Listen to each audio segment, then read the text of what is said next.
In 2010, Abilene was recognized by the Texas Commission on the Arts as one of 5 model cultural districts in Texas, along with Dallas, Fort Worth, Houston Theater District, and the Houston Museum District.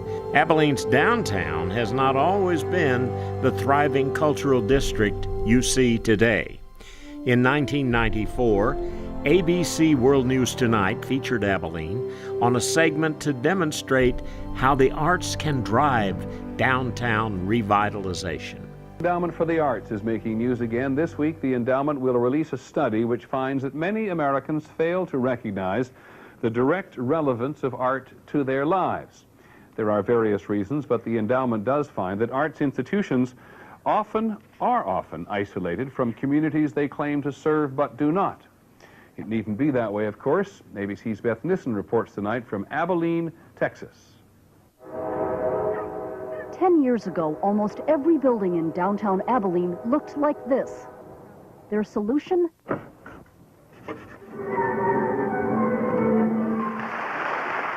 Abilene invested in the arts. It's really not only an aesthetic opportunity, it's a very sound economic strategy. Abilene started by restoring this 1930s movie palace, using more than $2 million from a local development foundation. The transformation of this theater from a downtown eyesore to a civic jewel helped the city raise millions more. The new theater proved Abilene's commitment, generating corporate and private donations. The city won a small federal arts grant. Politicians allocated city and county revenues to the arts and collected a 1% arts tax on all hotel and motel bills. The proceeds paid for a new conductor to fine-tune the community orchestra into a critically acclaimed philharmonic. A closed department store became a contemporary arts gallery. An abandoned hotel was reborn as a cultural center, with museum space worthy of top-quality exhibits. The center now draws 75,000 visitors a year. And where people go, stores and restaurants follow. This new restaurant does 14% of its business on Philharmonic nights. Downtown wasn't really like this a few years ago. There wasn't anything here. People come down to see the arts, but then they end up in our bakery. Arts patrons now account for 1/3 of the business in this downtown bakery, 1/2 the sales in this jewelry store, according to store owners. What about that? Last year, downtown property values jumped 14%, adding 1 million new tax dollars to city coffers. The Chamber of Commerce now emphasizes the city's cultural riches in recruiting new businesses to town. 10 in the last 3 years, with 1,200 new jobs. This is a single column. In Abilene, this is the relevance of the arts. A downtown rebuilt, a community enriched. Beth Nissen, ABC News, Abilene, Texas. The downtown renovation began in 1995 with the renovation of the Paramount Theater, and since then it has become home to 8 major art and cultural institutions, 33 storybook sculptures, the Adamson Spaulding Storybook Garden, a Broadway series, children's performing arts series, Art Walk, and a host of other vibrant art events. These major organizations bring people downtown to enjoy the arts, dine, and to shop. Housed in a fully renovated 110-year-old building in the heart of Abilene's cultural downtown district, the Grace Museum is home to 5 art galleries on 3 floors, a children's museum, a photo gallery, and a history museum, all focusing on a Texas connection. The Grace annually presents 12 to 15 exhibitions that form the foundation for related programming. Building upon this foundation of high-quality exhibitions, the Grace offers extensive and innovative programming for all ages and an array of interests. On the second Thursday of each month, the Center for Contemporary Arts hosts Art Walk, a free mini-arts festival that draws 800 to 6,000 people downtown and creates a sense of community. This event promotes cultural tourism by involving artists, performers, businesses, and organizations from all over the region. The Paramount Theater annually hosts a 24 FPS International Short Film Festival. Last year, it received more than 4,500 submissions from 200 countries. The festival has been named one of the best short film festivals in North America by Odd News. Our Abilene Philharmonic has enriched the cultural life of the big country in west central Texas since 1950.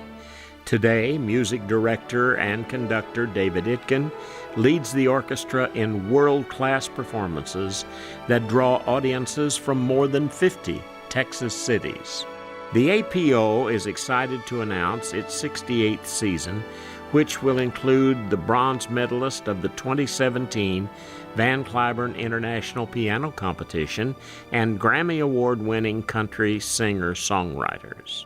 In addition to these events sponsored by our major art organizations, grants are awarded to 18 additional art organizations who last year produced 214 exhibitions and performances attended by more than 200,000 people. In 2015, the 84th Texas Legislature designated Abilene the official storybook capital of Texas. There were several key factors contributing to this designation. Abilene's Storybook Sculpture Project is the largest collection of storybook sculptures in the United States. It includes 34 storybook sculptures based on characters from some of our most beloved storybooks. Included in the collection are 6 Dr. Seuss characters who make their home in Everman Park, and William Joyce's Guardians of Childhood, who are sited throughout the downtown for visitors to enjoy. The National Center for Children's Illustrated Literature, the NCCIL, is celebrating its 20th anniversary. The NCCIL collaborates with award-winning illustrators to produce exhibitions of their original artwork. After its debut at the NCCIL, each exhibition travels the country. The museum's admission is free. The NCCIL offers educational programming designed to stimulate creativity, to promote literacy, and to increase appreciation for the arts. Family Fun Saturdays allow families to explore visual and verbal literacy. In 2012, the Abilene Cultural Affairs Council, in collaboration with the NCCIL, all downtown cultural institutions, the city, businesses, and hundreds of volunteers, implemented the annual Children's Art and Literacy Festival. Last year, nearly 5,000 people came from 81 cities in Texas and 7 states to join in the celebration of the work of Garth Williams, the most iconic illustrator of his generation. In 2017, a major addition to the storybook capital of Texas was the Adamson Spalding Storybook Garden, a stunning focal point for our downtown. This beautiful garden on the lawn of the Abilene Convention Center is now home to Stuart Little, Wilbur and Charlotte, the Wolf and 3 Little Pigs, and the 3 Bears and Goldilocks. This brings the total number of storybook sculptures to 33, the largest collection of storybook sculptures in the United States. In the garden are 36 limestone benches, which further enhance the storybook focus through inspirational quotes from some of our most beloved children's books. The rich cultural fabric of our community is made possible by the generous support of hundreds of donors, foundations, civic organizations, businesses, the hard work of art organizations, staff, and volunteers, and the city of Abilene. Abilene's cultural district and storybook capital of Texas are examples of what can happen when the public and private sectors work together to create a unique, authentic, and distinct sense of community.